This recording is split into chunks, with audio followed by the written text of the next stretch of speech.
Le ventre de la montagne, par Chris J. Véro. Deuxième partie.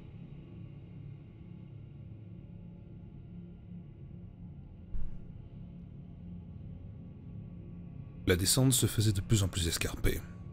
As commençait à peiner à suivre à cause de sa jambe. Lothar faisait de son mieux pour ne pas le distancer, mais il devait se battre contre sa propre curiosité. Après les statues de l'entrée de la caverne, puis la fresque, il trépignait littéralement d'impatience. Il leur fallait toutefois avancer avec prudence. Le moindre faux pas pouvait potentiellement leur coûter très cher. S'ils s'éloignaient trop, ils ne pourraient pas appeler à l'aide, et peut-être pourraient-ils se perdre car les tunnels commençaient à se diviser. Devant les deux explorateurs, 3 nouvelles artères s'ouvraient. Ils se regardèrent, interdits.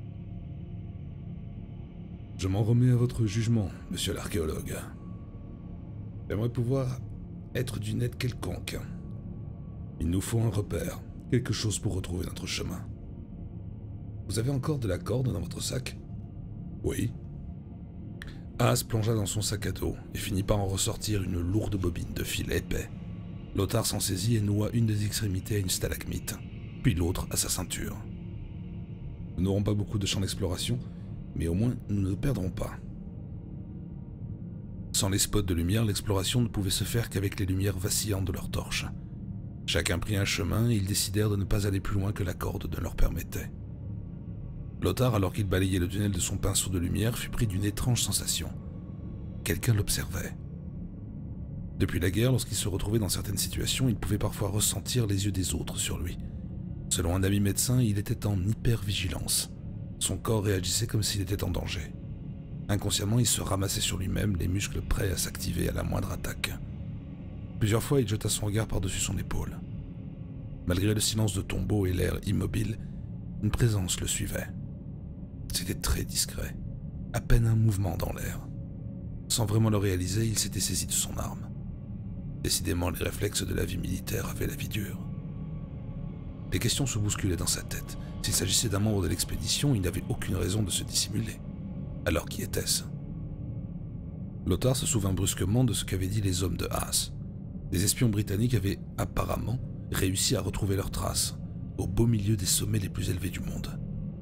Il n'était pas inconscient de penser qu'il avait pu s'introduire dans la caverne et observer les faits et gestes de l'équipe allemande. Lothar décida de ne pas s'en occuper dans l'immédiat. Il avait déjà perdu trop de temps. Se concentrant sur les parois qui l'entouraient, il constata que la glace s'était déposée sur le même type de parois qui avait accueilli la fresque. Il ne se tenait plus dans une artère naturelle de la montagne, mais dans un couloir taillé dans la roche. Même si la glace rendait l'observation difficile, les murs n'étaient pas nus.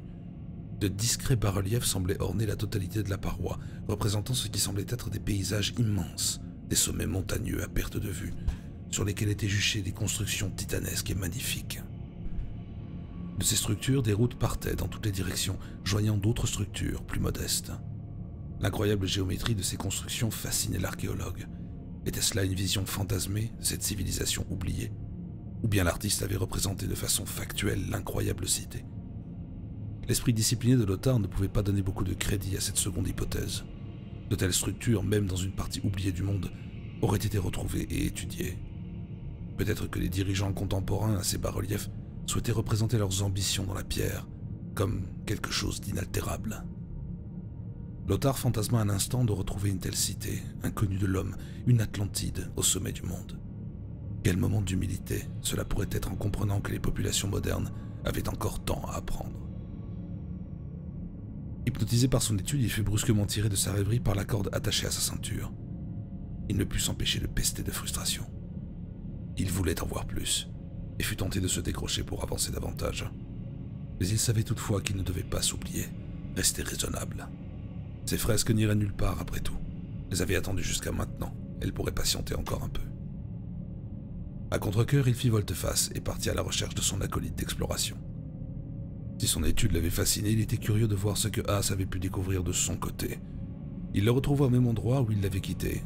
L'officier était assis et se frottait la jambe, grimaçant de douleur. « Tout va bien ?» lança Lothar en accourant. « Oui, ne vous inquiétez pas, cette foutue jambe me lance. J'ai trop insisté et je crains de le payer dans quelques heures. Laissez-moi voir ça. C'est une blessure ? » Non, je suis né ainsi. Une déformation à cause d'une naissance complexe.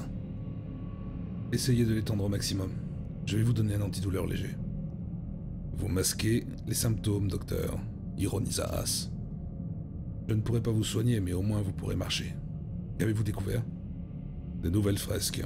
Sans être spécialiste, je crois qu'elles sont de la même origine que celles que vos collègues étudient plus haut. Et vous? Un bas-relief, gigantesque, qui semblerait représenter une cité colossale, évoluée et grandiose. Une vue d'artiste de cette civilisation oubliée.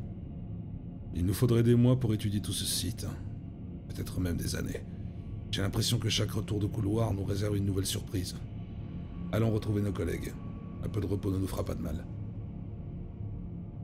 Alors que Lothar aidait Haas à se relever, un nouveau changement d'air le fit se retourner brusquement, brandissant sa torche vers l'artère d'où il venait lui-même. Qu'y a-t-il? J'avais l'impression de ne pas être seul pendant mon observation. Quelqu'un de l'expédition?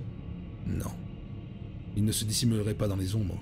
Ce n'est qu'une impression, bien sûr, mais l'instinct m'a sauvé la vie plus d'une fois dans les tranchées françaises. Vous êtes sûr de vous? Je préfère être méfiant que sûr de moi. Bien répondu. Essayez de remonter, je garde un œil sur nos arrières. Ne tardez pas à me rejoindre. Je vais faire de mon mieux. Le silence oppressait Lothar. Pendant un instant, il se retrouva les pieds dans la boue, tenant en brancard, le jour où les mortiers français l'avaient blessé. Il revivait la seconde avant l'explosion. Il détalait avec son ami, le brancard chargé d'un soldat blessé. Les explosions les encerclaient et les assourdissaient, et Lothar savait que leurs chances de survie s'amenuisaient de plus en plus vite. À 20 mètres de leur objectif, un obus éclata au pied du second brancardier, le déchiquetant. Lothar reçut des shrapnels dans le dos, et leur blessé fut tué instantanément. Il sortit de sa transe brusquement, tous les sens en alerte. Il vit une ombre bouger dans le tunnel qu'il avait visité. Plus de doute possible. Il n'était pas seul dans ce tunnel. Lothar se rapprocha de l'issue et tendit la main pour que son acolyte le débarrasse de son arme. Mais il ne rencontra que le vide. Jetant un œil au-dessus de lui, il réalisa qu'il était seul. Ah, s'était-il effondré après avoir trop demandé à son organisme? Faisant appel à tous ses muscles, il s'agrippa et parvint à se hisser. Ah, ça avait disparu. L'enfoiré s'est enfui. Lothar se redressa et braqua une nouvelle fois sa torche dans le tunnel qu'il venait de quitter. Cette fois, plus qu'une ombre mouvante, il pouvait clairement entendre une voix, rocailleuse et basse. Cet inconnu ne semblait parler avec un tiers, mais plutôt réciter une étrange litanie, monotone et chantonnante. Même si le premier réflexe de l'archéologue fut de fuir, quelque chose le retint à la dernière seconde. Cette litanie ne lui était pas complètement étrangère. Il coupa sa torche et se blottit dans un angle, espérant pouvoir garder un œil sur ce qui se passait dans le tunnel. L'étrange présence semblait errer, évoluant lentement, marchant dans le rythme de ses prières. La voix de l'inconnu avait un étrange effet sur Lothar. Il se sentait étrangement vaseux, comme si son énergie lui était lentement aspirée. Quelques instants à peine après s'être extirpé de ce tunnel, l'adrénaline pompant dans toutes ses fibres, il se retrouvait à l'article de l'évanouissement et il était sûr que cet étrange personnage y était pour quelque chose. Mu par un étrange réflexe, il sortit son stylo plume de sa poche poitrine et s'enfonça la mine dans la paume de la main. Un mélange de sang et d'encre perla sur le sol gelé, et Lothar parvint lentement à émerger de sa transe. Secouant la tête et les épaules, il chercha à nouveau l'inconnu du regard. Ce dernier venait de le dépasser. La psalmodie continuait, mais à un volume moindre. Oubliant tout principe de sécurité, l'archéologue descendit dans le tunnel et suivit discrètement la silhouette qui s'éloignait. Il ne pouvait pas le laisser disparaître dans les méandres de ce dédale, au risque de le perdre. Il s'en voudrait éternellement. Profitant de sa blessure, il appuya sa main sur la paroi, se laissant ainsi une trace pour se retrouver. L'étrange personnage était baigné d'un halo de lumière pâle et bleutée. Lothar ne parvenait pas à s'approcher suffisamment pour pouvoir l'étudier, même superficiellement les caractéristiques de l'habit de l'inconnu. Étrangement, il ne parvenait pas à évacuer une impression de familiarité. L'habit de l'inconnu ressemblait assez à ce que l'équipe avait vu sur la fresque, mais également à ce qu'il avait vu dans ses rêves. Même si l'habit qu'il pouvait voir sur les épaules de l'inconnu était manifestement vieux et usé, ses broderies et détails étaient très similaires à ce que Lothar avait pu voir. Se pouvait-il que cet inconnu soit un survivant de cette race étrange et superbe? Aurait-il pu survivre tout seul dans un tel endroit? Si cela était vrai, Lothar avait face à lui un véritable miracle historique, un héritier d'une civilisation millénaire, peut-être même un dépositaire de sa mémoire. Il lutta contre l'envie de se rapprocher et d'aller directement à sa rencontre. Mais peut-être que l'inconnu verrait d'un mauvais œil cet intrus. Lothar enrageait de ne pas pouvoir attendre ses collègues d'expédition, car il s'enfonçait toujours davantage dans les méandres des tunnels et le froid figeait le sang de sa blessure. Mais il ne pouvait pas s'arrêter. Il devait savoir où cet étrange personnage allait et par-dessus tout, il voulait savoir qui il était. L'étrange filature dura encore peut-être 1 heure. Lothar réalisa que l'atmosphère s'était étrangement adoucie. Il n'y avait plus de glace sur les parois ou sur le sol.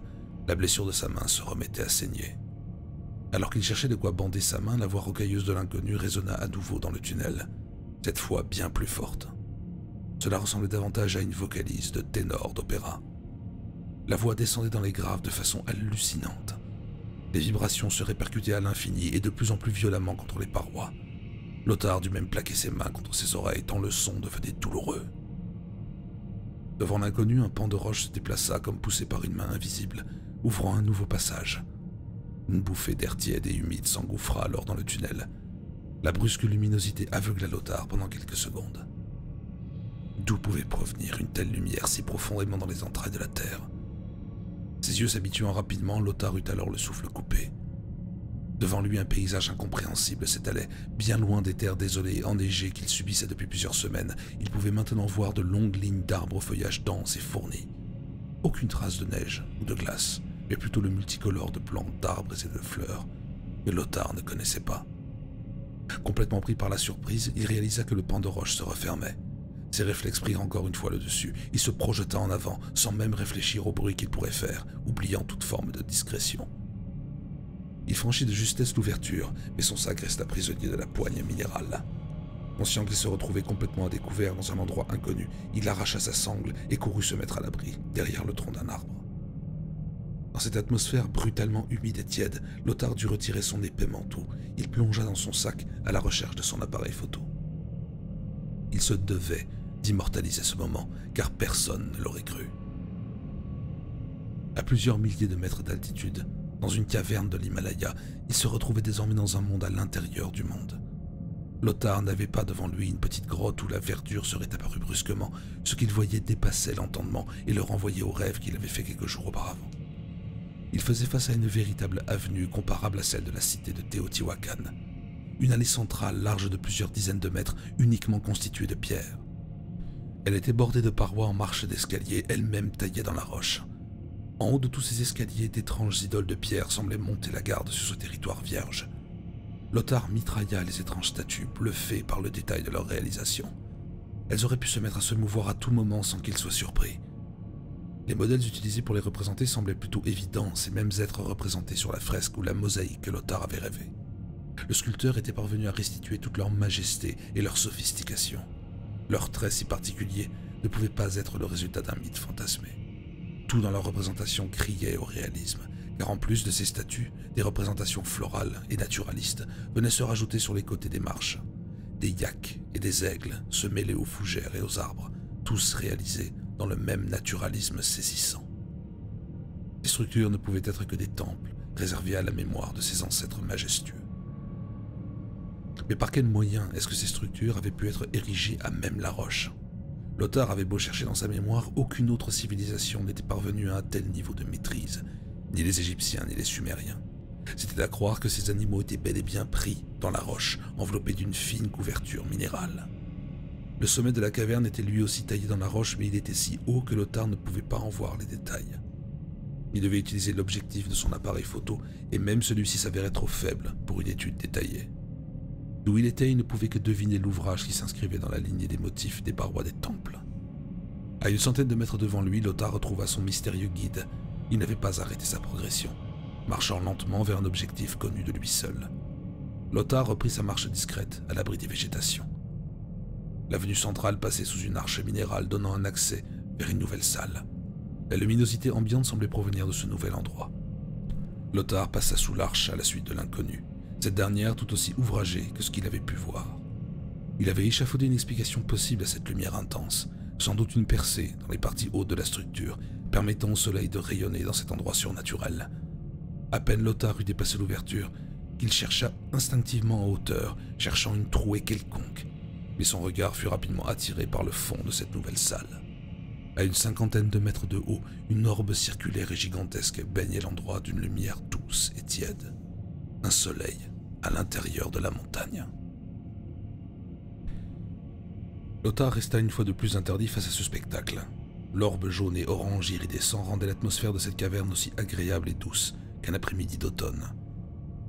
Elle semblait portée par deux colosses de pierre aux traits étranges et difficilement discernables par la lumière de l'astre intérieur. Des bribes qu'il avait pu apercevoir toutefois, ils ne ressemblaient pas aux autres idoles des temples ou de la fresque.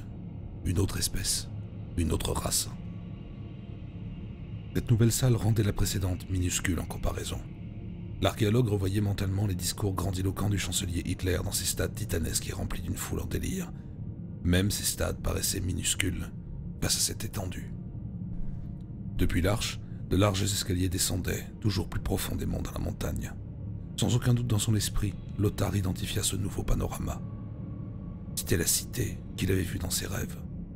Tout le renvoyait à ce qu'il avait cru relever du fantasme pur, l'imagination rendue débordante par des questionnements et des découvertes toujours plus incroyables.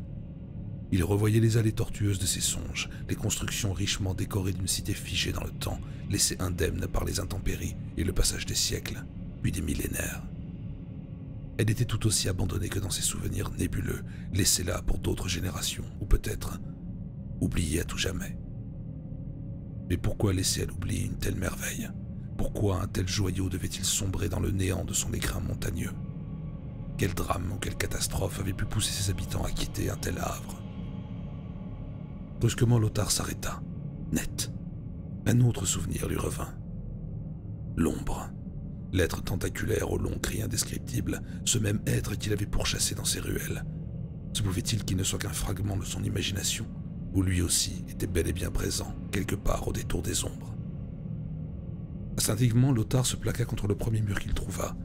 Sa respiration s'était brusquement accélérée, le cœur serré et l'estomac au bord des lèvres. Ces architectures splendides qu'il avait volontiers explorées et étudiées à son épuisé tout à coup lui semblaient menaçantes et oppressantes. Il était à découvert dans un lieu qu'il ne connaissait pas et où l'aide ne viendrait sans doute jamais. Et si cette ombre était réelle, que pourrait-il faire? Avisant une ouverture dans l'un des bâtiments, il se glissa à l'intérieur. Comme un combattant se retrouvant derrière les lignes ennemies, il lui fallait pouvoir observer son environnement sans se faire voir. Mais qu'y avait-il donc à observer? La seule preuve d'une vie quelconque dans ces allées oubliées était l'étrange guide qu'il avait suivi jusqu'ici. Rien n'indiquait qu'une autre âme vivait là. Lothar laissa passer 1 heure, ne lâchant jamais son poste de vigie. S'était-il inquiété pour rien? Peut-être que ses rêves l'avaient par trop impressionné et que son imagination se mêlait un peu trop au monde réel. Après une dernière observation à la jumelle, il se rendit à l'évidence. Il n'y avait rien de vivant dans cette coquille vide de civilisation. Il se fixa comme objectif de retrouver son chemin jusqu'à l'ouverture qui l'avait amené ici. De là, il devrait sans doute improviser, car il restait l'énigme du rocher. Comment est-ce que le guide était parvenu à déplacer ce monstre minéral sans même le toucher? Il aurait le temps de s'en soucier plus tard. Encore devait-il arriver jusque-là. En remontant l'escalier splendide qui l'avait mené dans les rues, Lothar s'aperçut que la lumière se mettait à varier de façon dramatique. Durant plusieurs secondes, il se retrouva à évoluer dans le noir total. Avec la présence de ce soleil intérieur, il avait presque oublié qu'il se trouvait dans une construction souterraine. L'orbe jaune semblait vouloir s'éteindre, vacillant comme une flamme de bougie exposée au vent. Lothar resta interdit face à ce nouveau phénomène et par réflexe se saisit de sa torche. Il ne pouvait pas se retrouver aveugle dans une telle situation. Le soleil artificiel ne semblait pas vouloir s'endormir, mais son rayonnement se faisait de plus en plus faible. Ce dernier peinait à atteindre les ruelles les plus reculées, et Lothar craignait que l'utilisation de sa torche ne le fasse repérer. Alors il tenta le tout pour le tout. Serrant les dents et se projetant en avant, il lui fallait tirer avantage le plus possible de la luminosité vacillante. Il ne devait pas faiblir, ne pas ralentir. Ainsi qu'il le faisait sur les pistes d'athlétisme pendant son adolescence, il avait l'objectif devant lui, et il interdisait à ses muscles de s'arrêter tant que l'objectif n'était pas dépassé. C'était également de la sorte qu'il parvenait à surmonter sa peur sur les champs de bataille français. Rapidement, l'acide lactique se concentra dans ses cuisses et ses mollets. Il ne devait pas craquer avant que la lumière ne disparaisse pour de bon. Alors qu'il entamait le dernier escalier le menant vers l'ouverture, la lumière disparut pour de bon, le laissant en suspension dans le vide. Comme lorsque, au bord du sommeil, il rêvait de chuter seulement pour se redresser dans son lit. Il parvint toutefois à freiner sa course tant bien que mal. Malgré son essoufflement, il tendit les oreilles pour essayer de capter quelque chose, quoi que ce soit. Son doigt tremblait sur l'interrupteur de sa torche, prisonnier de l'ombre. Il désespérait de s'en libérer. Les deux peurs s'affrontaient dans son esprit, la peur de cette prison d'ombre et celle de ce qui pouvait peut-être se trouver dans un recoin de cette cité. L'absence de bruit autour de lui l'aurait sans doute laissé indécis de longues minutes. Mais le long hurlement qui lui parvint le persuada de briser son immobilité. Ce cri qui lui était devenu trop familier, qui l'avait accompagné dans ses cauchemars, qui lui faisait redouter les ombres. Son doigt se crispa involontairement sur le bouton de sa torche, faisant jaillir une lance de lumière au beau milieu du vide. Il était seul, au beau milieu d'un océan d'encre. Lothar était cloué au sol. Le pinceau de lumière qu'il tenait était la seule preuve de l'existence même de la lumière, la seule preuve de sa propre existence. Les ombres l'avaient avalé presque entièrement. Sa torche semblait à l'agonie devant les ténèbres. Le noir semblait presque tangible, animé d'une vie propre, capable d'encercler une proie et lui couper toute retraite. Lothar pouvait presque voir de longs tentacules se dresser face à lui et se rapprocher lentement, comme un prédateur en chasse le ferait. Les appendices venaient tâter de cette étrange espèce, perdue dans son nid. Avec une lenteur extrême, l'archéologue ressentait chaque marche du bout de ses bottes. Malgré la terreur qui le prenait, il n'avait pas dérivé de son objectif. Il avait toujours eu peur du noir. Il ne pouvait pas dormir sans une petite source de lumière ou une présence dans la pièce. Et à cet instant, il vivait la cristallisation de ses pires cauchemars. Il lui fallait continuer à avancer. L'issue ne pouvait être loin désormais. Encore quelques pas, encore quelques mètres. Tendant le bras, il cherchait désespérément à atteindre la roche. Une sensation familière et rassurante. Il voulait fermer les yeux et se dire que tout ça n'était qu'un nouveau cauchemar dont il allait sortir, entouré de visages interrogateurs et inquiets de ses camarades d'infortune. Le froid revenait raidir ses membres. Était-ce la disparition du rayonnement de l'orbe qui avait fait fuir la chaleur? Était-ce de sa faute? Avait-il commis quelque faute irréparable en posant le pied dans ce sanctuaire?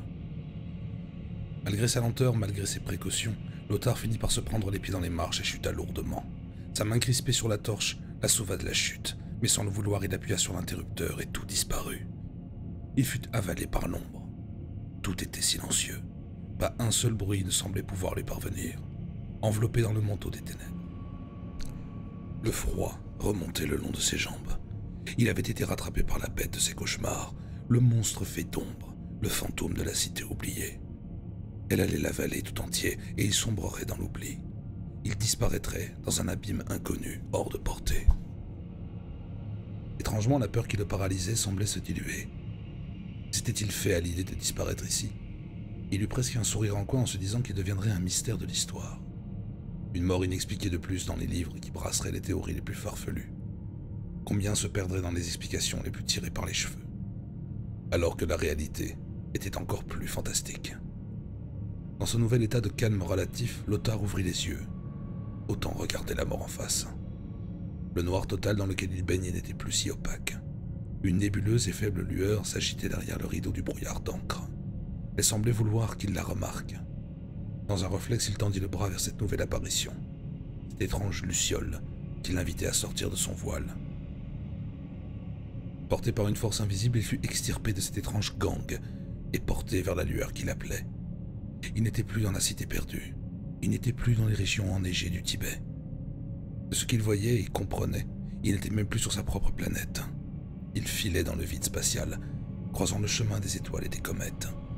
Il pouvait voir les soleils naître et s'éteindre, les planètes se former et dépérir. Il était profondément triste, presque désespéré et pourtant toujours curieux. Il voulait avancer, trouver son but, trouver quelque chose à quoi se raccrocher. Il voulait oublier le vide de l'espace, par-dessus tout. Il ne voulait plus être seul.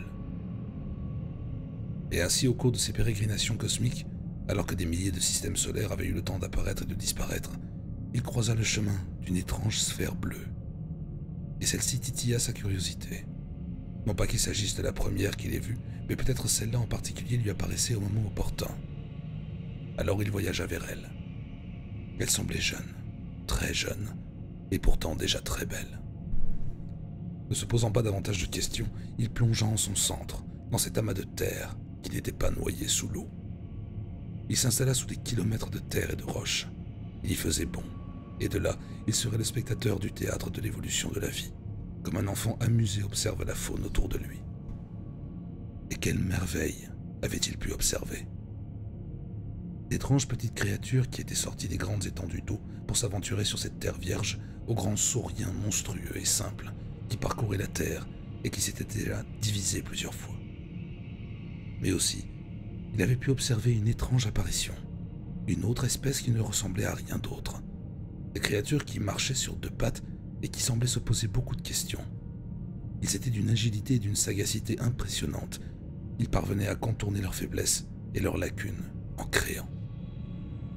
Ils semblaient évoluer en parallèle du reste du monde, à une vitesse incroyable, comme si une présence les avait aidés. Était-ce lui? Avait-il, par sa seule existence dans la roche du monde, influencé cette espèce étrange? Il savait qu'il ne pourrait pas se révéler à eux, car ils ne le comprendraient pas. Ils seraient terrifiés par son apparence et sa puissance. Alors il continua à les observer avec intérêt. Ils créèrent un langage parlé, puis un langage écrit. Ils couvraient des tablettes, puis des pans entiers de murs de ces étranges symboles balbutiants et hésitants. Puis dans le même mouvement d'influence, ils créèrent l'art. Ils représentaient ce qu'ils voyaient ou ce qu'ils imaginaient. Ils coexistaient en harmonie, chacun apportant ce qu'il pouvait apporter. Et lui ne pouvait s'empêcher de continuer à les observer avec une forme de fierté.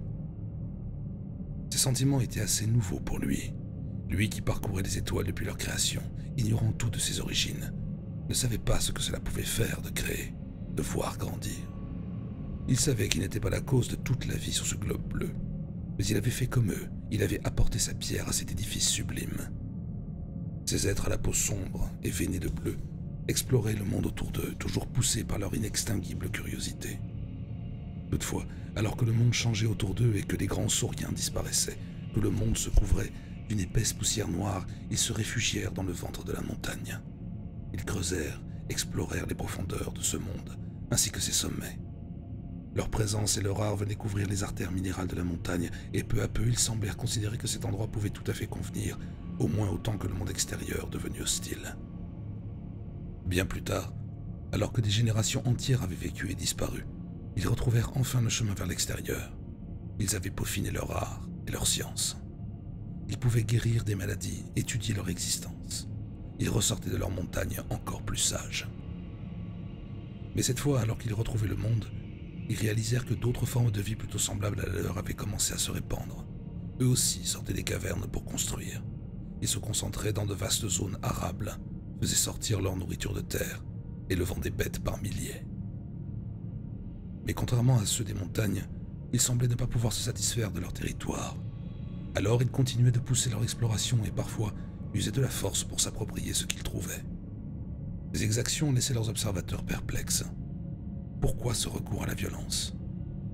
Certes, contrairement à cette espèce, ils ne connaissaient pas la faim, leurs organismes fonctionnaient autrement. Mais ces étranges personnages belliqueux semblaient vouloir s'étendre pour s'étendre. Ils avaient bien assez de terre pour vivre. Poussés par leur curiosité insatiable, plusieurs membres des observateurs de la montagne se décidèrent à rencontrer ces voisins étranges. Ils n'avaient jamais eu la moindre intention hostile, ils n'avaient même jamais raffiné cet art que semblait être la guerre. Leur auditoire semblait impressionné par leur stature et l'aura qu'ils dégageaient. Ils semblaient leur prêter une essence divine, chose que d'ailleurs, ils ne comprenaient pas. Ils leur apprirent à lire et à écrire. Cette étrange entente semblait vouloir profiter à tout le monde, mais ceux de la montagne étant étrangers au concept de jalousie, d'envie et de colère divine, ils se créèrent, sans le vouloir, des ennemis dans les rangs même de leurs élèves. Certains les considéraient comme des engeances négatives, venues les égarer. Ainsi, après des années d'aide et de bienveillance, ils furent chassés de cette métropole qu'ils avaient pourtant aidé à construire. La masse meurtrière portant des flambeaux et des lances les traquèrent jusqu'à leur montagne. Pour la première fois, ils affrontaient la peur, l'incompréhension, mais également la colère et le sentiment de vengeance. Ils s'emmurèrent alors dans leur abri naturel, produisant ce qu'ils avaient appris de leurs voisins, des armes pour détruire et pour tuer. L'affrontement finit par arriver, rendu inévitable par ceux qui les pourchassaient et par ceux qui voulaient se venger. La supériorité des armes se confronta à la science de la guerre. Le sang rouge des assaillants se mêla au sang bleu-noir des assiégés. La bataille dura, semant les corps sans vie sur les flancs de la montagne. Alors il entra en action. Voyant ses enfants tomber, lui aussi découvrit ce sentiment nouveau qu'était la haine, la volonté de détruire. Alors, une ombre naquit. Une ombre qui envahit tout à coup les couloirs de la montagne, vomie par toutes les bouches que celle-ci pouvait porter. Elle se déchaîna sur ces êtres ridicules et vils, leur faisant comprendre ce qu'était la véritable haine. Elle déchira leur corps comme des feuilles mortes, répandant leur sang et leurs entrailles. Mais elle se décida de ne pas en rester là, obnubilée par cette étrange soif de sang. Elle voulait tous les voir disparaître. Tombant sur cette étrange cité que ses enfants avaient aidé à ériger, elle s'insinua dans toutes les portes, toutes les fenêtres, toutes les ouvertures, et répandit la mort, ne laissant derrière elle qu'une vaste étendue de sang et de cadavres. Puis dans un dernier élan de rage, elle fit s'élever des sables des déserts voisins et enterra la cité Oni pour qu'elle ne voie plus jamais la lueur du jour. Elle revint enfin vers sa montagne et s'enterra elle aussi dans ses profondeurs, se levant sur elle-même. Elle commençait peu à peu à réaliser l'étendue de ses pouvoirs et cette rage brûlante qu'elle voulait oublier. Qu'était-elle devenue? Elle qui avait voyagé à travers les confins des galaxies, était-elle devenue trop attachée à ses créations? Faisait-elle trop partie de ce monde? Pouvait-elle seulement en partir? Le voulait-elle réellement? Elle finit par sommeiller, se jurant de ne plus laisser ses enfants sans défense, usant de sa puissance démiurge pour élever la montagne toujours plus haut dans le ciel. Lothar sortit brusquement de sa transe. L'ombre ne l'enveloppait plus. Il était étendu sur le sol froid. Devant lui, l'orbe jaune revenait lentement à la vie, faiblement. L'archéologue se releva péniblement. Tout son corps le faisait souffrir, cinglé de courbatures. Que venait-il de voir? Quelles étaient ces visions fantastiques de voyage entre les étoiles, de civilisations inconnues et de guerre? Quelque part soulagé, il ne s'agit que d'un nouveau cauchemar, il ne parvenait pas à se défaire du sentiment mitigé de peur, mais également de contentement. Il venait d'assister à quelque chose d'unique, il en était certain. Le témoignage d'une vie vécue, une vie qui dépassait l'entendement, qui dépassait la compréhension de son esprit. Pendant quelques secondes, il en oublia même où il se trouvait. Sa torche électrique revenue à la vie balayait les ombres qui ne semblaient plus si intimidantes désormais. Son esprit analytique vint se rappeler à son bon souvenir. Les murs de ce hall magnifique étaient entièrement ouvragés, des statues et bas-reliefs ressortaient, repeignant avec une finesse irréelle la majesté de cette civilisation. Connaissant désormais l'histoire de ces êtres, Lothar pouvait comprendre la réalisation sur la pierre. Le cataclysme qui les avait obligés à s'enterrer, leur découverte, leurs avancées, leur vénération envers l'ombre, ainsi que leur combat. Par endroits, Lothar pouvait apercevoir les icônes de cet étrange proto-cunéiforme que le professeur Haaland lui avait fait découvrir. Sans qu'il puisse l'expliquer, il arrivait à lire les caractères gravés sans la moindre hésitation. Alors qu'il longeait la paroi, ne pouvant quitter des yeux la magnificence minérale, il ne pouvait s'empêcher de se demander si un jour sa propre civilisation atteindrait ce degré de sophistication, d'avancée et d'élégance. Il avait du mal à se l'imaginer. L'homme n'était clairement pas semblable à ces êtres. Eux avaient exploré et non conquis. Alors qu'ils s'étaient enterrés sous la montagne par le cataclysme, ils en sont ressortis grandis, évolués et sages. Et par-dessus tout, il était manifeste qu'ils n'avaient pas peur. Ils s'étaient rapprochés des hommes, avaient tenté de nouer un dialogue et une relation de bonne entente. Il n'y avait aucune malice en eux, aucune volonté d'écraser ses voisins différents ou de s'accaparer leurs terres et leurs richesses. Ils semblaient au-dessus de ces volontés belliqueuses. Un goût d'amertume se répandit dans la bouche de Lothar. Ses contemporains lui-même étaient-ils si différents de ceux qui avaient attaqué ces êtres avant d'être écrasés par la puissance de l'ombre? Avait-il réellement une quelconque supériorité morale malgré des centaines de milliers d'années d'évolution? Les bas-reliefs continuaient à perte de vue, tous gagnant en finesse dans leur ouvrage. Ces incroyables réalisations pouvaient potentiellement recouvrir chaque artère du toit du monde, tant l'histoire de ces créateurs était ancienne. Encore une fois, Lothar reconnut le visage de leurs ennemis. Combien de fois avait-il dû faire face aux assauts de ses voisins pétris d'envie et de jalousie? Toutefois, ces sculptures-là semblaient vouloir faire passer un autre message. La masse d'humains, portant armure, épée et arc, avançant vers la cité, semblait être guidée par quelque chose, une volonté plus forte que la leur. Une forme immense représentée comme aussi grande que la montagne elle-même, placée derrière les colonnes des soldats et qui semblait les pousser à l'affrontement. Une idée vint alors à l'archéologue. Si la civilisation de la montagne était apparue grâce à la présence de l'ombre, se pourrait-il que l'homme soit une résultante similaire? Non pas une espèce née des suites d'une évolution millénaire, mais apparue par la présence opportune d'une quelconque entité cosmique. Était-ce ce que ce bas-relief représentait? Une autre ombre? ou une forme de vie inconnue capable d'influer sur l'évolution d'une espèce dans son ensemble? Cette perspective donna le vertige à l'archéologue. Lothar, subjugué par l'incroyable lieu, continuait son exploration, se demandant même s'il verrait un jour la fin de cette fresque millénaire. Après une heure supplémentaire à observer les réalisations, il trouva une nouvelle salle, elle aussi, merveilleusement ouvragée. En son centre, un dôme de cristal, haut comme 3 pommes et entouré d'étranges cristaux luminescents. Lothar sentit son corps s'emballer alors qu'il découvrit ce que ce cristal renfermait. C'était un sarcophage, renfermant un être issu des tréfonds des âges, un colosse à la peau bleue sombre et au réseau veineux bleuté, le visage noble, au menton large et paré d'une tenue d'une richesse incroyable. Lothar avait devant les yeux le reliquat d'un passé oublié, la preuve indéniable de l'existence d'une noble race ancienne. Combien de temps resta-t-il à observer ce dôme transparent? Il n'aurait pas pu le dire. Cette découverte, au-delà de toute considération personnelle, allait révolutionner l'histoire telle qu'elle était connue. À l'image de Howard Carter, l'incontournable archéologue qui avait exhumé le sarcophage de Toutankhamon, Lothar ouvrait une porte vers le passé.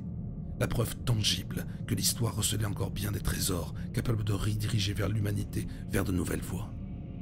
Sortant de son état de transe contemplative, il appliqua alors tout ce qu'il avait appris lors de ses fouilles passées. Il étudia le périmètre en cercle concentrique pour revenir vers le centre de la pièce et le sarcophage. En comparant le hall extérieur, les parois de la salle étaient moins ouvragées, ne comportant que quelques bas-reliefs et des pictogrammes. A l'inverse, le dôme central ainsi que le sarcophage étaient extrêmement travaillés. Le demi-cercle de cristal ne ressemblait à rien de connu. Au départ, Lothar avait pensé à un couvercle scellé dans la base du dôme, mais il réalisa après inspection que le cristal était en fait plein.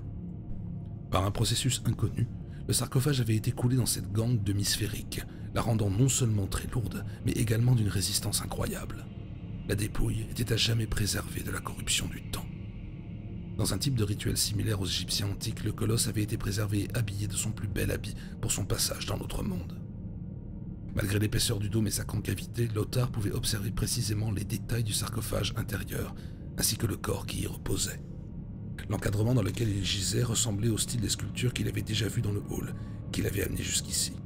Le style, d'un réalisme saisissant, était d'autant plus impressionnant lorsqu'il était ouvragé sur du métal, de l'or et ce qui ressemblait à de l'obsidienne. La technique de ces artisans semblait ne connaître aucune limite. L'encadrement était parcouru de nervures de métal renvoyant à l'image des racines des arbres, et de la partie haute, entourant la tête de la dépouille, un mélange de marbre et d'obsidienne, taillé, semblait être une allégorie de l'ombre. L'habit portait, lui aussi, la marque d'une conception avancée et d'une technicité irréelle. Ressemblant à un velours rouge et épais, il était cousu de fils d'or sertis par endroits de pierre et de gemmes. Était-ce un habit commun pour ces êtres, ou observait-il la dépouille d'un descendant royal? Dans quel système hiérarchique cette civilisation vivait-elle? Avait-il seulement un système de caste, ou vivait-il dans une société égalitaire? À chaque pas qu'il faisait, à chaque nouvelle observation, Lothar se retrouvait avec davantage de questions que de réponses. Il faudrait sans doute des années, voire des décennies, pour explorer la totalité de ces artères minérales, répertorier toutes les statues et bas-reliefs, sans oublier la possibilité de tomber sur de nouveaux sarcophages, poussant encore davantage les possibilités de découverte et d'avancée. Les conséquences de cette trouvaille seraient sans doute sans précédent, une onde de choc dans la communauté historique mondiale. Lothar se demanda même s'il vivrait assez vieux pour tout apprendre de cette civilisation. Il en doutait, ces recherches-là prendraient beaucoup de temps, de tâtonnements et d'erreurs avant d'aboutir à un résultat concret. Alors qu'il se relevait, observant toujours le sarcophage, Lothar fut pris d'un étourdissement et manqua de s'effondrer. Plus rien à voir avec la sensation qu'il avait ressentie au réveil de sa transe. Il ne s'agissait là que d'une sensation on ne peut plus humaine. Il avait faim. De quand datait son dernier repas? Il ne savait même pas combien de temps avait duré sa transe ou son exploration du hall de pierre taillée. Il lui fallait retrouver son équipe, déjà pour calmer sa faim, qui commençait à le tenailler, mais également pour les amener à cet endroit merveilleux. À contre-cœur, Lothar reprit la direction de la salle au soleil intérieur. Il imaginait déjà ce qu'il pourrait raconter à ses camarades d'exploration. Quels mots utiliser pour annoncer que l'expédition avait fait la découverte du siècle, peut-être même la plus grande avancée en matière d'archéologie de tous les temps. Il ne pouvait s'empêcher de sourire en imaginant la tête du professeur Haaland. Il entrerait dans une de ces phases d'excitation extrême, incapable de se concentrer sur un seul et même sujet. Wilhelm n'aurait jamais assez de pellicules pour tout capturer. Lui aussi serait ravi de marcher dans cette salle magnifique, posant les pieds dans l'une des cités perdues qu'il imaginait trouver. La grande inconnue serait la réaction de Haas. Ce dernier n'avait pas dissimulé sa déception à la vue de la fresque dépeignant les habitants de la cité perdue, les êtres à la peau bleue entrant en conflit avec sa vision de la perfection arienne. Alors qu'il remontait les escaliers des ruelles sous le soleil répandant sa tiédeur, Lothar retrouva son guide, celui qui l'avait mené depuis des artères gelées jusqu'à cette salle immense. Il était adossé à un mur, assis sur le sol. Si l'habit ne laissait aucun doute quant à son identité, le reste était à peine reconnaissable. Sa dépouille était presque momifiée, étendue là depuis sans doute des millénaires. Était-ce son esprit ou son fantôme que Lothar avait suivi jusqu'ici? Quel mystère cette montagne allait-elle encore mettre sur son chemin? Il ne fallut que 2 heures à Lothar pour retrouver son chemin et entendre au loin les voix de ses camarades d'exploration. À leur ton, ils semblaient être dans une angoisse manifeste. Ils appelaient son nom. Il reconnut même la voix de Haas. L'officier de la SS avait-il des remords à l'avoir abandonné? À sa vue, Aland et Wilhelm se précipitèrent à sa rencontre, le serrant à tour de rôle dans leurs bras. « Vous pourrez vous vanter de m'avoir donné une belle frousse !» s'exclama le professeur. « J'aurais détesté prendre votre cadavre en photo, fichu imprudent que vous êtes. » Je suis vraiment désolé de vous avoir fait peur. Haas et moi étions en train d'explorer des tunnels quand nous avons tous les deux eu la sensation d'être suivis. Nous avons dû nous séparer. Vous pourrez d'ailleurs le remercier, mon jeune ami. Il a fait arrêter toutes les inspections et études en cours pour lancer tout le monde à votre recherche. Je n'y manquerai pas, professeur. L'Untersturmführer s'approcha de l'archéologue, ne pouvant dissimuler une gêne. Je suis désolé de vous avoir laissé dans ce tunnel, Lothar. Ne ressentant pas de repense de votre part, j'ai voulu redescendre, mais ma jambe ne voulait plus répondre. La seule chose qui me restait à faire était d'aller chercher les autres et lancer une recherche. Vous êtes tout pardonné, Jürgen. Stopper toutes les études pour retrouver un seul homme, vous avez fait avec tous vos moyens et je ne pourrai jamais vous remercier assez. Vous êtes trop précieux pour que l'on vous perde ainsi. Vous tous ici êtes trop précieux pour que le Reich vous perde. Vos grands esprits sont trop importants. Si vous deviez me perdre dans ce dédale, ce serait différent. Je ne suis qu'un rouage remplaçable. L'Allemagne ne manque pas de soldats. Essayons plutôt de nous remettre à notre travail et tous rentrer dans notre cher pays. Haas sourit et avec une tape sur l'épaule invita Lothar à rejoindre le groupe. L'archéologue ne put faire que quelques pas avant de sombrer dans l'inconscience et s'effondrer sur le sol gelé. Tout le groupe se précipita à son aide. L'archéologue ne sortit de sa torpeur que quelques heures plus tard. Son estomac vide et l'effort qu'il avait demandé à son corps avaient finalement eu raison de sa résistance. Il ouvrit les yeux pour trouver Wilhelm penché sur lui, avec son éternel sourire en coin. « Professeur, je crois que notre marmotte a fini d'hiberner. » Aland poussa un soupir de soulagement et vint s'asseoir près de la couchette de Lothar.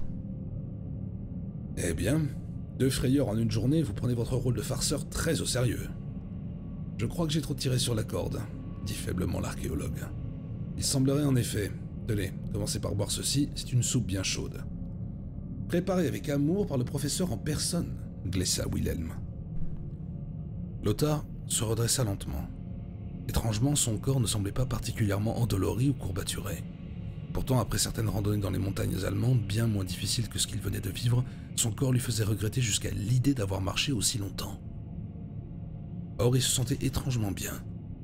Peut-être que son organisme avait assimilé les semaines précédentes mieux qu'il ne l'avait pensé. Après s'être sustenté, il se leva sans aucun mal de sa couchette et fit quelques pas sans manifester la moindre gêne. Malgré son soulagement, ne voulant pas devenir un boulet pour l'expédition, il ne pouvait pas s'empêcher de trouver cela étrange. Il aurait dû avoir mal, et pourtant il se sentait capable de se lancer dans un marathon. Alors que les autres scientifiques commençaient à revenir au campement, la journée étant apparemment bientôt finie, Wilhelm et Aland vinrent à la rencontre de l'archéologue. Malgré leurs sourires respectifs, ils pouvaient voir que la fatigue leur pesait et l'inquiétude qu'il avait suscitée chez eux n'avait pas dû aider. Tous deux, une gamelle à la main, ils s'assirent autour de Lothar. « Je vois qu'un peu de sommeil et une bonne soupe vous requinquent très vite, mon jeune ami. Votre potion a fait des miracles, professeur. Comment avancent les recherches ?»« Lentement. Il y a énormément de travail, nous ne sommes pas assez nombreux. De plus, nos provisions sont limitées.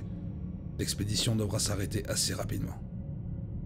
Nous ne pourrons pas nous suffire de glace fondue bien longtemps, malheureusement. Écoutez-moi, nous ne pouvons pas partir maintenant. Il faudrait que nous demandions des moyens supplémentaires à l'autorité de l'expédition. Nous sommes loin d'avoir tout découvert ici. Croyez-moi, nous en sommes conscients, Lothar. Mais malgré les incroyables découvertes que nous faisons, cela reste de l'archéologie. Ça me peine de le dire, mais ces sculptures seront encore là dans 10 ans. Il n'y a pas que ça. En explorant les tunnels, j'ai découvert quelque chose d'extraordinaire. Nous sommes au-dessus d'une véritable cité perdue. Elle est trop incroyable pour être décrite avec seulement des mots.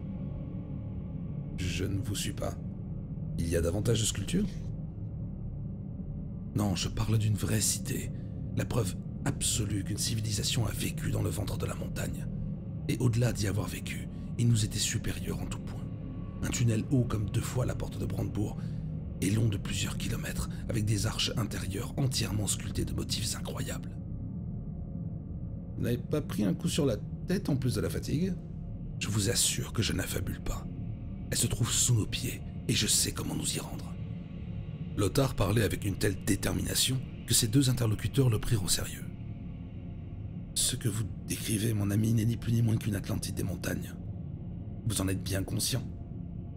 Bien entendu, professeur, je n'avancerai pas une telle chose à la légère.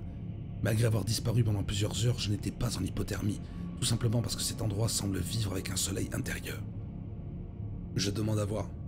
Désolé, Lothar, mais même moi qui suis amateur de théories de ce type, je ne peux pas donner un crédit illimité à vos paroles. J'espère que vous ne m'en tiendrez pas rigueur. En aucune façon, Wilhelm. Je suis parfaitement conscient que ce que j'avance peut être délirant. Et si je vous raconte tout ça, c'est bien pour vous amener là-bas. Wilhelm et Alan échangèrent un regard abasourdi. C'était comme si Lothar pouvait voir les rouages de leurs réflexions respectives se mettre en branle. Tous deux semblaient ne pas vouloir y croire. Une telle découverte était sans pareille dans le domaine de l'archéologie. Je peine à y croire, mais je vous fais confiance, Lothar. Nous devons prévenir Haas. Non. Non. Pas tout de suite. Et pourquoi cela? C'est la SS qui nous a donné le matériel nécessaire. Que vous le vouliez ou non, ce sont eux qui dirigent l'expédition. Je sais tout ça, professeur. Mais je tenais à vous montrer cela, à vous deux, en premier. Nous les en informerons après. Entendu. Même si je ne suis pas certain que Haas apprécie beaucoup. Lothar, satisfait de la réponse, s'étendit sur sa couchette. Le professeur avait entièrement raison, bien sûr. Dissimuler une telle découverte au SS était impossible. Mais lui craignait que Haas ne tombe sur la salle, au soleil intérieur, ainsi que sur la dépouille, dans le dôme de cristal. Lothar ne dormit pas. Il attendit patiemment que tous les membres de l'expédition sombrent dans un sommeil réparateur pour réveiller Wilhelm et Aland. Ces derniers eurent toutes les peines du monde à se sortir de leur torpeur. Le professeur en particulier, avec la fatigue cumulée et du fait de son âge, fut particulièrement difficile à réveiller. Vraiment, Lothar, était si nécessaire. 1 heure supplémentaire de sommeil était trop demandée. Professeur, l'enjeu n'a jamais été plus important. Vous aurez tout le temps de vous reposer plus tard. Tu es un tortionnaire. J'ai l'impression d'être encore plus fatigué qu'avant de dormir. Peu de courage tous les deux. Je vous jure que le jeu en vaut la chandelle. Dans le plus grand silence, le trio quitta le campement et rejoignit les tunnels. Fort de ses forces retrouvées, Lothar parvenait à avancer à un rythme de quasi-course, venant en aide au professeur Aland dès qu'il en avait besoin. Wilhelm ne parvenait pas à s'expliquer cette fraîcheur que Lothar manifestait. La veille, avant qu'il ne disparaisse, il avait été harcelé par les cauchemars. Il avait subi des semaines de marche dans la neige et le blizzard. Il était dans un tel état de fatigue que Aland lui-même s'était inquiété de sa santé mentale. Et maintenant, il semblait se retenir de ne pas courir, sans manifester la plus petite once de fatigue. Il devait vraiment avoir découvert quelque chose d'incroyable pour être motivé à ce point. Mais il y avait autre chose. Un changement plus profond que la simple récupération physique. Peut-être que l'accumulation jouait des tours à l'esprit, mais il semblait à Wilhelm que Lothar brillait doucement dans les ombres glacées des tunnels. Il se secoua. L'heure n'était pas au fantasme. En moins d'une demi-heure, ils avaient rejoint la première salle qui avait rappelé à Lothar les grandes allées de Teotihuacan. Tous perdirent la parole à cette vue. Alan tomba à genoux et se mit à pleurer, à chaudes larmes. Wilhelm n'osa pas brandir son appareil photo, de peur que cette vue de rêve ne disparaisse s'il venait en détourner le regard. Le photographe avait devant lui la preuve indéniable que les ouvrages dont il s'était nourri n'étaient pas que les racontards de tout dingue. Ses propres rêves de découvrir des cités telles que l'Atlantide ou Shangri-La se réalisaient en cet instant précis. Ses jambes tremblaient et pour une fois, pas une seule remarque humoristique ne lui venait. Le professeur peinait à sécher ses larmes. Cette cité n'était pas simplement la trace tangible d'ancêtres plus lointains qu'Australopithèques. Elle était la preuve d'une forme d'humanité autre, la preuve que l'histoire détenait des mystères insondables que les académiciens n'avaient pas même effleurés. Lothar de son côté décida de respecter la stupéfaction de ses deux collègues. Lui-même n'en revenait pas de se tenir là, malgré tout ce qu'il avait vu. Tous trois, il en était certain, ne réalisaient ni l'étendue de la découverte de cette cité, ni que d'autres trésors étaient encore à découvrir. Au-delà du gigantesque couloir aux statues ou du sarcophage, il y avait potentiellement autant de possibilités de découverte que cette montagne était grande. Aland finit par se relever. « Mon ami, une pure merveille. Un joyau de l'histoire. Oui, professeur, dans un état de préservation incroyable. Ce soleil intérieur devait sans doute être la raison de leur survie. Quelle maestria d'ingénierie. C'est devant mes yeux. Devant mes yeux, et j'ai tout de même l'impression que je vais me réveiller. Voudriez-vous rencontrer l'un d'entre eux? Pardon? Suivez-moi. Si cette salle vous impressionne, je vous préviens que vous n'avez rien vu. » Évoluant dans le dédale comme s'il y était né, Lothar amena ses deux compères à la chambre du dôme. Encore une fois, le silence suivit leur exclamation de surprise. La dépouille superbement préservée s'offrait à leur regard, étendant toute sa superbe et sa noblesse. Fantastique. Il est superbement préservé. C'est même à croire qu'il va se réveiller d'un instant à l'autre. Quelle étrange peau. Je me demande quelles sont leurs origines véritables. Je pense qu'ils ont précédé l'humanité à l'échelle géologique. Ils étaient là bien avant nous. Ils nous ont vus apparaître et ils ont tenté d'entrer en contact lorsqu'ils ont estimé que le temps était venu. Sur quoi vous basez-vous pour tenir de telles affirmations? Les sculptures et bas-reliefs du grand hall.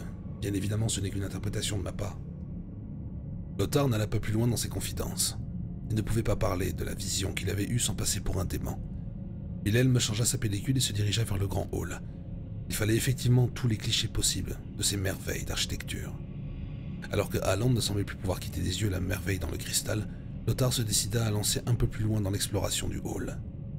Il n'en avait finalement pas exploré une grande portion lorsque la faim lui avait réclamé de retourner auprès de l'expédition. Suivant la frise murale, toujours plus fourmillante de détails, il remarqua que la civilisation de la montagne fit face à des crises successives. Non pas de conflits ouverts ou de guerre, mais tenant davantage à la rancœur. Certaines des silhouettes représentant sans doute des nobles ou des membres d'une forme d'autorité supérieure semblaient tendre un doigt accusateur vers une représentation de silhouettes humaines. Tout dans l'attitude de ces personnages indiquait l'accusation, le bellicisme. Était-il en train de fomenter une attaque? Voulait-il se débarrasser de ces êtres humains aussi envahissants qu'ils étaient fragiles? Lothar ne pouvait s'empêcher de ressentir une sensation de déception. Une telle civilisation, avancée, intelligente et sophistiquée, ayant recours à l'appel à la guerre, à la volonté de vengeance. L'archéologue s'arrêta net devant les bas-reliefs suivants. Si les artistes responsables de ces pièces incroyables avaient représenté les événements tels quels, sans allégorie aucune, alors il y avait fort à croire que la volonté guerrière de ces êtres avait atteint son pic. Devant les figures nobles se tenait ce qui ressemblait à un monstre tout droit sorti d'un cauchemar mythologique. Cela ressemblait à un mélange étrange entre le cerbère, chien à 3 têtes gardien des enfers, et une hydre. Figée dans toute sa sauvagerie, elle représentait toute la haine que semblait vouer la race à peau bleue envers les humains. L'archéologue se sentait intimidé par la fureur apparente de cette bête ignoble. Elle semblait prête à sortir de sa rigidité minérale pour se jeter à sa gorge. À nouveau, l'amertume de la déception vint envahir la bouche de Lothar. Dans sa naïveté, et avec les découvertes incroyables qu'il avait déjà pu faire, il s'était imaginé une sorte de société parfaite, ne donnant pas de crédit aux différents obscurantismes. Mais il faut croire que la peur et son parèdre, la haine, semblaient être définitivement universels. Lothar était quelque peu refroidi à l'idée de continuer son exploration. Qu'était-il resté de cette brusque politique de haine? Qu'était-il arrivé à ces choses monstrueuses? Alors qu'il se décidait à continuer sa progression, un claquement sec se fit entendre derrière lui et se répercuta à l'infini contre les parois dans un écho lugubre. Un bruit très incongru dans cet endroit, mais que Lothar ne connaissait que trop bien. Un coup de feu. Son corps réagit avant même que son esprit ne comprenne. Lothar se précipita en avant, poussant au maximum sur ses jambes. La vue de cette statue monstrueuse avait excité son imagination. Se pouvait-il par un hasard quelconque qu'une de ces créatures ait pu survivre jusqu'à cette époque? Se pouvait-il qu'elle ait conservé cette haine de l'être humain au point de les chasser encore? En quelques instants, Lothar était revenu à la chambre du dôme. L'odeur de poudre était très violente. mais personne ne s'y trouvait. Lothar sentit son estomac se contracter. À ses pieds, une petite flaque de sang fumant témoignait d'un drame potentiel. Le carmin formait une piste rendue encore plus visible sur la glace. Se ressaisissant, l'archéologue se décida à la suivre, cherchant dans son sac quoi que ce soit qui puisse lui servir d'arme. Des voix lui parvinrent. Plusieurs personnes devisaient dans la salle du soleil intérieur. L'écho rendait la conversation incompréhensible, mais il ne s'agissait pas là d'une quelconque créature mythologique venue du tréfonds des âges. C'était de l'allemand. Profitant des aspérités de la paroi pour se dissimuler, Lothar s'approcha pour mieux comprendre la situation. Même si ces hommes étaient manifestement ceux de l'expédition, quelque chose le retenait de se montrer. Il reconnut sans aucun doute possible la voix de l'Untersturmführer, mais bien loin de son ton chaleureux habituel, il hurlait, presque frénétiquement, sur le professeur Haaland. Tout dans son attitude exprimait une colère brûlante. Son interlocuteur, assis sur un tabouret, ne semblait pas savoir comment réagir face à un tel déferlement de rage. Alors que Lothar avança, interloqué du comportement de Haas vis-à-vis du professeur, une main se plaqua sur sa bouche, le tirant violemment en arrière. Sur le point de se débattre, une voix familière lui souffla quelques mots. « Je vous en conjure, ne faites pas de bruit. »« Wilhelm ?» demanda Lothar. « Qu'est-ce que vous faites là chez moi ?»« Dans un instant. Mais je vous en prie, gardez votre calme et votre voix au plus bas. »« Que se passe-t-il » Notre ami de la SS dévoile son véritable visage. « C'est lui qui a tiré ?»« Oui, sur moi. » Wilhelm lâcha son étreinte et laissa Lothar se retourner. Le photographe souriait faiblement et ouvrit son épais manteau, dévoilant un impact de balle sur le côté droit de son ventre. Notre ami Claudican sait se servir de son arme. Il m'a atteint à au moins 50 mètres. Pourquoi a-t-il fait ça? Il a perdu la raison. Non. Il a compris qui j'étais, et il pense que le professeur et vous-même êtes mes complices. Complices de quoi? Permettez-moi de me présenter. James Harold Spencer, du MI5. Un espion? Oui, je le concède. Il est chargé par les services d'espionnage de Sa Majesté d'infiltrer les cercles proches du professeur Haaland. Depuis la découverte de la tablette que vous avez tenté de traduire, le MI5 s'était inquiété de l'expédition. Pourquoi s'en inquiéter?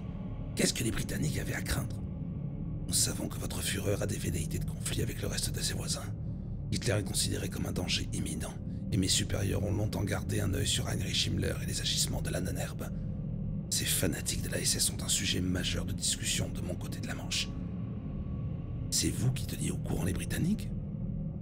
Je comprends mieux l'arrivée subite de Haas et de ses hommes. Pourquoi craindrait-il une potentielle découverte archéologique? Ce n'est pas tant la découverte. Le problème, c'est que ces hommes ont la volonté d'en faire. J'ai discuté avec Haas à plusieurs reprises depuis nos découvertes successives. Son idée n'est ni plus ni moins que de détruire cet endroit et d'en condamner l'accès à grands coups d'explosifs. Pourquoi voudrait-il faire une chose pareille? Il ne réalise pas la richesse de ce lieu? Oh, croyez-moi que si. Seulement cette richesse historique ne l'intéresse pas. Elle entre en conflit avec ses propres croyances et celles de son maître à penser. Pourtant, ces hommes sont de l'Annenherbe, ce sont des scientifiques. James, ce sont des hommes qui sont rompus à l'exercice de l'archéologie. Ils sont fanatisés, Lothar. Toute leur volonté scientifique a ployé sous l'idéal nazi. Ils sont prêts à altérer ou même détruire ce qui ne conviendrait pas à leur narratif. Je ne peux pas y croire. Ces hommes sont des scientifiques avant tout. Je les ai vus faire. J'ai assisté à des fouilles dans le nord de l'Allemagne où certains de ces hommes ont modifié certaines caractéristiques des artefacts exhumés. Mais s'ils ne peuvent pas faire illusion avec des faux, ils détruisent purement et simplement ce qu'ils trouvent. Une succession de coups de feu fit plonger Lothar à la protection du blessé. Mais poussé par la curiosité, il jeta tout de même un regard hors de son abri. Plusieurs des membres de l'Annenherbe mitraillaient les statues du hall, détruisant méthodiquement les réalisations merveilleuses de la cité oubliée. Les protestations et les larmes de Haaland n'y faisaient rien. Jürgen Haas hurlait à ses hommes de continuer leur destruction, de ce témoignage inestimable de l'histoire. Seulement, Lothar savait une chose que tous ignoraient. Il n'était pas seul dans cette montagne. Au plus profond des ténèbres de la montagne, une ombre somnolente d'une puissance divine avait conservé une rancœur envers ces êtres faibles et était capable de réduire à néant une civilisation entière pour avoir attaqué ses enfants. Et ces êtres pétris de haine et de jalousie se présentaient à nouveau dans la cité oubliée, détruisant tout autour d'eux. Lothar sentit l'air se refroidir, tout autour de lui alors qu'un grondement se propagea dans toute la montagne. L'ombre sortait de sa torpeur. La soif de sang lui revenait lentement. Cette même soif de destruction qu'il avait prise des millénaires plus tôt. et ces hommes aveuglés ne savaient pas ce qu'ils venaient de provoquer. Lothar tomba à genoux. Dans son esprit, une vague incandescente de fureur l'aveugla comme la pire des migraines. La rage animale qui habitait l'ombre le terrifia. L'espion le vit tomber et reculer près de lui, les yeux écarquillés et le souffle court. « Lothar, qu'y a-t-il »« Il faut partir, tout de suite. Ils vont nous mitrailler, tu es fou. Ce n'est pas d'eux qu'il faut fuir. Elle arrive. » L'archéologue pouvait voir par les yeux de l'ombre. Elle remontait des profondeurs de la terre à toute vitesse, chaque fibre de son être cosmique suintant la violence et la haine. Devant les deux hommes, une silhouette se dessina, crûment découpée par la lumière des projecteurs installés par l'Ananerbe. Jürgen Haas les toisait, les yeux remplis d'une haine peu commune. Qu'est-ce qui pouvait bien motiver un tel ressentiment chez cet homme? Lothar, je crains que notre collaboration ne doive s'arrêter ici. Pourquoi? Qu'est-ce qui vous a pris? Je sers les intérêts de mon pays, monsieur l'archéologue. Contrairement à vous, je suis conscient que la guerre est une nécessité et qu'il n'y a que par ce biais que nous ferons plier l'Europe. Saviez-vous que bon nombre d'Américains nous suivent déjà? La France tombera, puis l'Angleterre. Comprenez-vous, petit brancardier, vos petites idées naïves de pacifisme n'auront bientôt plus cours. En quoi détruire cet endroit fera avancer quoi que ce soit? Vous privez l'humanité entière de ces témoignages fantastiques. Nous forgeons une nouvelle histoire. Cette cité éteinte tombera dans l'oubli qu'elle n'aurait jamais dû quitter. Et pourquoi pas un jour nous construirons un château sur ce qu'il en reste? Haas brandit alors son canon vers le visage de Lothar qui n'attendait que ça. Il bondit comme un ressort et percuta de l'épaule la jambe amoindrie de son adversaire. Ce dernier lâcha un hurlement perçant et tomba lourdement sur le dos, ses mains crispées sur son membre douloureux. L'archéologue ramassa l'arme et tendit sa main vers James qui parvint dans un effort surhumain à se redresser pour la saisir. À peine eurent-ils le temps de se lancer que Haas hurlait à ses hommes de les abattre. Sous un déluge de balles, les deux fuyards se précipitèrent vers la salle du dôme et s'y jetèrent. Lothar pestait intérieurement. Il savait pertinemment que cette salle n'avait pas d'issue. Il tira James jusqu'à l'abri provisoire du dôme. L'épaisseur du cristal devrait convenir pour un moment, mais cela ne résolvait pas l'équation de la fuite. Alors que l'archéologue scrutait frénétiquement tous les recoins de la pièce, à l'extérieur, des bruits de bottes approchaient à grande vitesse. Dans un fracas assourdissant, une salve de plomb vint cribler les précieux dômes de cristal. James, malgré sa blessure, tentait de garder les assaillants à bonne distance, tirant sporadiquement, mais souvent juste. Après quelques secondes d'accalmie, un bruit métallique alarma les deux hommes. Tout alla très vite. James jeta un œil par-dessus son abri pour reconnaître immédiatement le danger. Une grenade. Il tira alors Lothar à lui et le plaqua contre la structure du dôme. Tout le sol trembla, l'explosion emporta avec elle une partie du cristal protecteur. Assourdi et sonné, Lothar et James se tordaient au sol de douleur. l'Untersturmführer, dans sa démarche claudicante, se présenta une nouvelle fois face à eux. Son œil fou semblait partir dans tous les sens à la fois. Pourtant, après quelques secondes, ses deux yeux s'immobilisèrent sur le cristal, ou plutôt sur son contenu. Dans les débris éclatants de métal et de quartz poli, la dépouille exhumée se retrouvait dans une position grotesque, retournée comme une vulgaire poupée de chiffon. Avec un sourire dément, Haas se saisit de l'arme de l'un de ses hommes et vida son chargeur dans le corps sans vie. Devant l'expression d'incompréhension de Lothar, le SS ne put retenir un rire glaçant. Souhaitez-vous rejoindre votre maître dans sa tombe, monsieur l'archéologue? Votre sauvagerie n'a d'égal que votre fanatisme, canard boiteux. Eh bien, voilà une agressivité que je ne vous connaissais pas. Finalement, vous êtes plus arien que je ne l'imaginais. Je le suis davantage que vous ne le saurez jamais. La fameuse race supérieure n'a que faire des handicapés dans votre genre Untersturmführer. Continuez donc à défendre des illuminés qui se débarrasseront de vous quand vous ne leur conviendrez plus. Très bien. Mais avant cela, je conserverai tout de même la satisfaction de vous avoir enterré dans ces lieux. Haas se retourna et se saisit du professeur Halland ramené par l'un de ses hommes. Avec la plus grande froideur, il posa le canon de son arme à l'arrière du crâne du malheureux et pressa la détente. Il poussa alors le corps agité de spasmes dans ce qui restait de la sépulture millénaire. Le SS s'approcha ensuite de James et le souleva sans ménagement. Et alors que Haas s'apprêtait à tirer à nouveau, un tremblement violent se fit ressentir. Tous les hommes présents levèrent leurs armes, scrutant tous les angles et ouvertures possibles. Tous portaient un masque de terreur, incapables d'identifier le son qui leur arrivait. Non, pas un grondement. Une voix. Le cri de guerre d'un être emprisonné depuis des âges dans le ventre de la montagne. Une volonté seule et unique de destruction, de feu et de sang. Seul Lothar comprenait à cet instant qu'ils allaient tous mourir. Ils seraient avalés par cette bouche d'ombre cosmique et disparaître dans les ombres du temps. Et peut-être était-ce pour le mieux. Lothar resta prostré alors que la lumière des projecteurs disparut subitement au beau milieu du séisme. La pénombre n'était plus alors que découpée par les minces pinceaux de lumière des torches électriques. Leurs balais effrénés cherchaient désespérément un point fixé dans l'espace. Mais la menace ne venait pas des ombres. Elle était l'ombre elle-même. Un premier homme poussa un hurlement d'authentique terreur alors qu'il était avalé par le néant. 2 mitraillettes crépitèrent, projetant leurs flashs sur les parois glacées. Durant une courte seconde, Lothar pouvait apercevoir tout le grotesque de la scène en ombre chinoise. Un homme hurlant, comme un nouveau-né, fut soulevé du sol puis littéralement déchiré en deux, comme s'il n'avait été qu'une feuille de papier. Lothar pouvait ressentir la présence de l'ombre, il pouvait ressentir toute la portée de sa fureur, mais également ce qui ressemblait à une authentique douleur, une vraie tristesse. Derrière lui, James s'était roulé en boule, les mains plaquées sur les oreilles. Dans un réflexe, il s'était recroquevillé alors que la terre s'était mise à trembler. Dans un élan d'aspiration, Lothar le tira à lui pour le relever, tout en entonnant un air bien connu du Britannique. « God save our gracious Queen, long live our noble Queen, God save the Queen. » James lui lança un regard affolé de totale incompréhension. Lothar, d'un regard appuyé, lui faisait comprendre de le rejoindre dans cet exercice inattendu. James reprit, où l'archéologue s'était arrêté.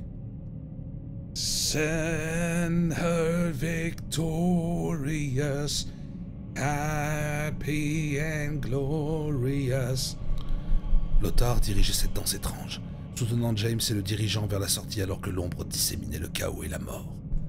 Il plaqua sa paume sur les yeux de l'espion britannique, tout en les emmenant tous deux vers la sortie. Ce dernier continuait à chanter avec cœur. Ils étaient à nouveau dans le grand couloir aux statues. Lothar savait que le plus dur restait encore à faire, surtout avec un homme blessé avec lui. Derrière eux, les coups de feu se succédaient aux cris des terreurs et d'agonie. Les artères de la montagne s'étaient emplies d'une sourde vibration, ricochant de tous les angles. Le corps des 2 hommes soumis à cette pulsation semblait être secoué en tous sens de l'intérieur. Ils s'arrêtèrent brusquement pour vomir, tant la vibration était agressive. Il parvint à retrouver le campement, et Lothar se saisit du sac à dos de l'espion et de plusieurs manteaux qui traînaient ça et là. Sans s'attarder davantage, ils se précipitèrent vers la sortie. James accusait de plus en plus son état de faiblesse, pourtant c'était à croire que Lothar pouvait le porter sans ralentir. Derrière eux, la lumière disparaissait, avalée par l'ombre grandissante. Elle envahissait tous les couloirs, reprenant son territoire. Lothar conservait son lien étrange avec cette entité, lui conjurant intérieurement de lui laisser le temps de sauver son compagnon d'infortune. Il ne savait pas si cette dernière l'entendait, ni si elle le comprenait. Peut-être ne voudrait-elle pas le comprendre. Pourquoi s'y abaisserait-elle? Comment est-ce que lui, être insignifiant, pourrait bien justifier de ses raisons auprès d'une entité qui avait assisté à la naissance de son espèce, au cycle entier de vie d'étoiles? Il ne représentait pas même une poussière sur son chemin. Même lorsque le soleil s'éteindra et que la Terre ne deviendra qu'un désert hostile à tout espoir de vie, elle n'aura qu'à reprendre le chemin des étoiles et reprendre son voyage là où elle l'avait laissé. Tout à ses suppliques, l'archéologue n'avait pas réalisé qu'ils étaient presque à la sortie. La lumière devant eux brillait, comme un phare, leur tendant les bras comme pour les accueillir à bon port. Ils pouvaient sentir l'air extérieur, la fraîcheur de l'air pur. Le ciel, parfaitement bleu, et les rayons du soleil semblaient les appeler de leurs vœux. Ils se projetèrent à l'extérieur. Le vent du toit du monde les prit par surprise par son froid mordant. Lothar tendit les vêtements qu'il avait ramassés dans le campement à James. Une voix lointaine, remontant le tunnel, leur fit tourner la tête. « Croyez-vous que cette chose va nous suivre, Lothar ?»« Non, elle ne veut pas de nous et ne souhaite pas voir le monde extérieur. Elle ne faisait que garder la cité. Comment saviez-vous qu'elle ne nous attaquerait pas ? Je n'en savais rien. J'ai simplement compris que sa colère n'était pas dirigée contre nous. Où allons-nous maintenant ? Nos chances de survie sont plutôt maigres, sans équipement et sans vivre, je ne vois pas très bien comment nous pourrons survivre ici. Il y a un temple à une journée de marche d'ici, ou plus précisément une lamasserie. C'est votre meilleure chance, James. Comment cela, ma meilleure chance ? Ne me dites pas que vous comptez y retourner. Quelque chose me dit que je ne dois pas quitter cette cité, James. Je ne peux l'expliquer, mais c'est ainsi que je le ressens. Vous êtes fou. Nous ne sommes pas parvenus à nous échapper que de justesse. Cette chose est encore là. Vous ne ferez pas 10 pas avant d'être massacrés comme les autres. Je ne pense pas. Si elle avait voulu me tuer, elle aurait pu le faire bien avant. De plus, je ne veux pas retrouver la civilisation. Je crains de ce que l'avenir nous réserve. Je crois que nous allons encore une fois nous engluer dans des conflits stériles et des guerres meurtrières. C'est la réalité de notre monde, Lothar. Mais on vient de me présenter une occasion unique de ne pas y retourner. Vous préférez le passé et la poussière. Si tout ce que vous trouverez là-dedans, il n'y a que la mort. Je pense qu'au contraire, la mort est dehors. Ne gâchez pas votre chance de rejoindre la lamasserie, James. Je crains que vous ne surviviez pas à une nuit dehors. Adieu, Lothar. Puissiez-vous trouver ce que vous cherchez. Et profitez-en pour vous exercer au champ. Votre tentative de tout à l'heure était abyssale. Après une longue poignée de main, James fit volte-face et tout en grimaçant de douleur se mit en route vers son salut. Lothar l'observa s'éloigner. Il ne s'inquiétait pas pour lui.